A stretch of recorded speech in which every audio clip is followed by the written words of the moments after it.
एक समय की बात है, हरे भरे पहाड़ियों के बीच बसा एक छोटा सा गांव था। वहां रामू नाम का एक गरीब किसान रहता था। उसके पास बस थोड़ी सी जमीन और एक बैल था।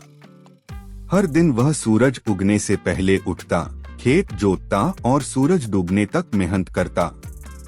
इतनी मेहनत के बाद भी रामू के पास खाने को मुश्किल से ही कुछ होता था।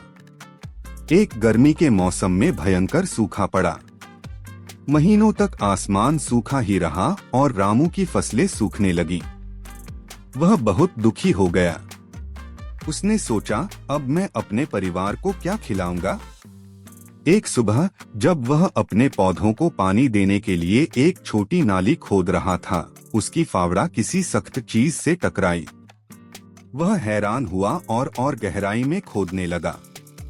उसने वहां एक जंग लगा हुआ पुराना मटका पाया, जो सोने के सिक्कों से भरा था। पहले तो रामू को अपनी आंखों पर यकीन नहीं हुआ। उसने इधर उधर देखा और जब कोई नजर नहीं आया तो उसने मटका फिर से मिट्टी में छिपा दिया। उस रात वह सो नहीं पाया। उसने सोचा, क्या मुझे इसे अपने पास रखना चाहिए या गांव के मुखिया को बताना चाहिए। रामू एक ईमानदार इंसान था।